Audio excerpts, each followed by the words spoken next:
बिस्मिल्लाहिर्रहमानिर्रहीम। मेरा नाम फैसल बासखेल है और आप लोग देख रहे हैं K2 बैंक्स। इस वीडियो में मैं रिस्क मैनेजमेंट के बारे में डिस्कस करूंगा। अब रिस्क मैनेजमेंट क्या है? देखिए, मैं आप लोगों की गलतियां आप लोगों को बताता हूं। जब ट्रेड करते हैं तो पहली गलती क्या होती है कि आप स्टॉप लॉस नहीं लगाते। आप ये समझते हैं कि मैं हलाकू खान हूं और मैं बैंक के साथ कंपटीशन कर सकता हूं। सो एंड रिजल्ट क्या होता है? एंड रिजल्ट में अकाउंट वॉश हो जाता है। पहला मसला ये है। आपका दूसरा मसला ये है कि आप जो स्टॉप लॉस लगा रहे हैं वो आपके प्रॉफिट से ज्यादा है। आपका स्टॉप लॉस क्या है? $100 स्टॉप लॉस है। आपको लॉस कितना हो रहा है? $100। आपको प्रॉफिट कितना हो रहा है? $50, $20, $30।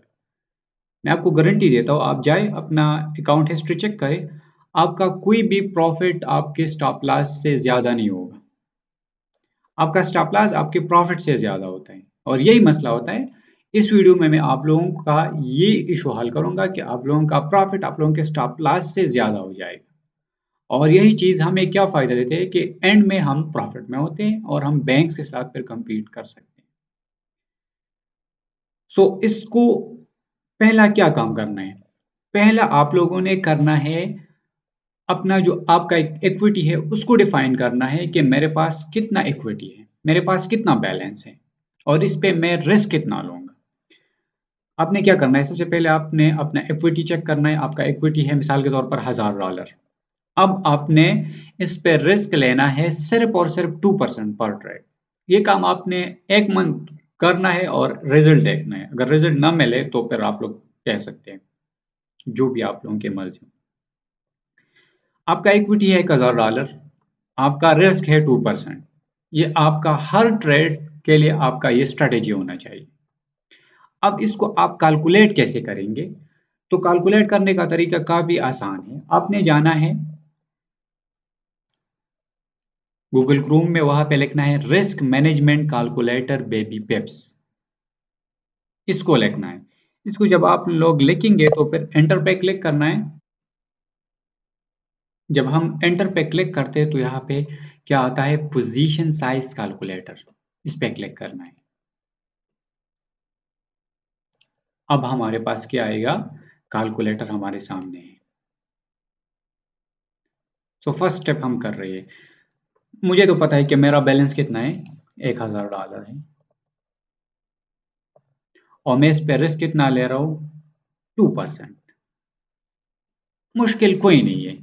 अब आपका ये स्ट्रेटेजी है कि मैं हर ट्रेड पे 2% रिस्क लूंगा, जो मर्जी हो। अब लॉट साइज को आपने किस तरह डिफाइन करना है? आपने यहाँ पे स्टॉप लॉस लिखना होगा। स्टॉप लॉस आपको डिफाइन होना चाहिए। आप जब भी ट्रेड लेते हैं तो आपको ये पता होना चाहिए कि मेरा स्टॉप लॉस कितने पिप्स का आ रहा है। मिसाल के तौर पर मेरा स्टॉप लॉस आ रहा है 10 पिप्स का, तो मैं यहाँ पे 10 लिखूंगा। और मेरा करेंसी पेयर क्या है? यूरो यूएसडी है या जीबीपी यूएसडी है या एनजेडी यूएसडी है, एयूडी यूएसडी है। इन चारों में से कोई भी पेयर है। बाकी पेयर्स के लिए वो डिफरेंट होगा तो उसको भी बाद में हम डिस्कस करेंगे। अब क्या करना है? कैलकुलेट पे क्लिक करना है और मुझे स्टैंडर्ड लाट यहाँ पे नजर आ रही है कि मेरा स्टैंडर्ड लाट कितना होगा? 0.20, 0.20। $1000 है, उस पे 2% रिस्क ले रहा हूँ तो उसका 2% $20 बनते हैं। तो मेरा जो रिस्क है वो $20 है। मुझे $20 लॉस हो रहा है और उसके लिए मुझे कितना लॉट साइज चाहिए? 0.20। अब ये लॉट साइज डिफरेंट होगा अदर पेयर्स के लिए, जीबीपी जीपीवाई के लिए डिफरेंट होगा, यूएसडी कैट के लिए डिफरेंट होगा। तो वो ट्रिक काफी सिंपल है। क्या करना है? अगर आप मिसाल के तौर पर आप जीबीपी जेपीवाई के लिए कैलकुलेट करना चाहते हैं तो यहाँ पे लिख के जीबीपी लिखे और फिर नीचे जाए जीबी जेपीवाई आप लोगों के पास नजर आ रही है। मैं किसी भी चीज को चेंज नहीं कर रहा, सिर्फ यहाँ पे मुझसे क्या मांग रही है कि अभी जो यूएसडी जेपीवाई का करंट प्राइस क्या चल रहा है। तो मैं सीधा ट्रेडिंग व्यू पे जाऊंगा। वहां पे यूएसडी जेपीवाई को अगर मैं देखूं तो उसका करंट प्राइस चल रहा है 141.14। मुझे क्या करना है? उसको यहाँ पे लिखना है 141.14। इसको लिखूंगा और कैलकुलेट करूंगा। डिफरेंस देख ले। पहले यहाँ पे 0.20 आ रहा था, अब 0.28 आ रहे हैं। तो अब मैंने अगर $20 रिस्क लेना है तो मुझे 0.28 लॉट लगाना होगा। तो जीबीपी जेपीवाई के लिए डिफरेंट होगा, जीबीपी यूएसडी के लिए डिफरेंट होगा। अब यूएसडी कैट के लिए अगर मैं कैलकुलेट करना चाहता हूँ तो उसके लिए डिफरेंट होगा। यूएसडी कैट को अगर मैं यहाँ पे लिखूं, नहीं कैट नहीं लिखता, सिर्फ यूएसडी लिखता हूँ तो कैट यहाँ पे ऑटोमेटिकली आता है। अब इसका प्राइस कितना है वो मैंने देखना है ट्रेडिंग व्यू में, यूएसडी कैट पे क्लिक करना है। 1.3250 ये इसका करंट प्राइस चल रहा है, तो मैंने यहाँ पे लिखना है 1.3250, बस ये लिखना है। और फिर मैंने, आप लोग यहाँ पे देखिए स्टैंडर्ड लॉट यहाँ पे अब डिफरेंट आएगा, अमाउंट भी सेम है, परसेंटेज भी सेम है, स्टॉप लॉस भी सेम है। कैलकुलेट पे अगर क्लिक करेंगे तो मेरे साथ स्टैंडर्ड लॉट अभी आ रहा है 0.26, अब ये डिफरेंट आ रहा है। सो डिफरेंट फेयर्स के लिए डिफरेंट होगा। अब आप ये पूछेंगे कि ये तो मुश्किल है कि मिसाल के तौर पर अगर मैं कोई ट्रेड ले रहा हूँ तो यहाँ पे आऊंगा और कैलकुलेट करूंगा और फिर मैंने, तो मुश्किल कोई नहीं है। आपका आपको आपके इक्विटी का पता है, बिल्कुल पता है, तो आपने क्या करना है, एक पेज लेना है, वहां पे आप लोगों ने लिखना है पेप्स, कि मेरा कितना पेप लॉस है। 5 पेप से स्टार्ट लेना है, 5 6 7 8 9 10 11 12 इस तरह 20 पेप्स तक जाना है। फिर उसके साथ 5 पिप्स के लिए कितना लॉट चाहिए होगा, अगर मैं 2% रिस्क ले रहा हूं तो मैं यहाँ पे लिखूंगा 5 पिप्स। मेरा पेयर है मिसाल के तौर पर जीबीपी यूएसडी, तो कैलकुलेट कर रहा हूँ तो 0.4 अभी आएगा, 0.40 लॉट आएगा। ठीक है, 0.04 नहीं है, 0.4 है, तो ये लॉट आएगा। 6 के लिए अब डिफरेंट आएगा, 0.33 आ रहा है। तो मैंने इन इन पिप्स के सामने ये लॉट साइज लगानी है, इसको लिखने हैं। सो जब भी मेरा ट्रेड सेटअप बनेगा, जब भी मिसाल के तौर पर मैं मिसाल दे रहा हूँ, मिसाल के तौर पर ये जीबीपी यूएसडी का कोई ट्रेड है, लेट्स सपोज, या ये ट्रेड है यूएसडी कैट का, और इस एरिया से मैं एंट्री लेना चाहता हूँ, तो मेरा एंट्री पॉइंट क्या आ रहा है, 1.3220 आ रहा है, और स्टॉप लॉस क्या होगा 1.32। सो 32 से अगर मैं 32 को माइनस करूँ तो कितना आ रहा है, 20 पिप्स, 20 पिप्स आ रहे हैं। अभी मार्केट लेट सपोज इस एरिया में है और मैंने यहाँ पे लिमिट लगानी है, तो 20 पिप्स का मेरा इक्विटी कितना है, 1000 का है, तो मैंने जाना है 2% का मैं रिस्क ले रहा हूँ। मेरा जो है 20 पिप्स का एसएल आ रहा है, और पेयर क्या है, यूएसडी कैड है।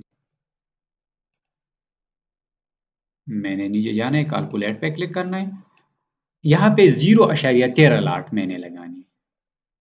यहाँ पे इस एरिया पे मैं 0.13 लाट लगाऊंगा। सो अगर ये मार्केट मेरे अगेंस्ट जाएगा तो मुझे सिर्फ $20 लॉस होगा, उससे ज्यादा नहीं होगा। इस तरह नहीं होगा कि मार्केट नीचे जा रहा है या ऊपर जा रहा है, मेरे अगेंस्ट जा रहा है और मेरा स्टॉप लॉस का पता नहीं है। आपके स्टॉप लॉस का पता होना जरूरी होगा, और इस तरह अगर आप लोग रिस्क मैनेजमेंट करते हैं तो आप लोगों का लॉस जो है वो कंट्रोल हो जाएगा। अब अगर लॉस कंट्रोल हो गया तो दूसरा काम क्या करना है, वो है रिस्क रिवार्ड रेशो का काम। रिस्क रिवार्ड रेशो को, आपने रिस्क रिवार्ड रेशो पे अब काम करना है।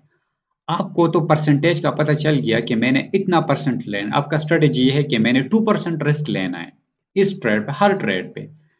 अब आपका उसके साथ दूसरा जो काम करना है, आपको उस पे आर आर डेवलप करना है। अगर मैं 2% रिस्क ले रहा हूं तो ये कंफर्म होना चाहिए कि मुझे इस पे 4% प्रॉफिट मिलना चाहिए। अगर उससे कम मिल रहा है तो मैंने ट्रेड नहीं लगाना, मैंने ट्रेड करना ही नहीं, या मैंने उसको ब्रेक इवन पे हिट करना है, लेकिन मैंने इस ट्रेड से 4% रिस्क क्या करना है, 4% प्रॉफिट कमाना ही कमाना है। अगर मैं $20 रिस्क ले रहा हूं तो इस पे मुझे $40 प्रॉफिट होना चाहिए। अगर मैं $10 रिस्क ले रहा हूं तो इस पे मुझे $20 रिस्क प्रॉफिट होना चाहिए।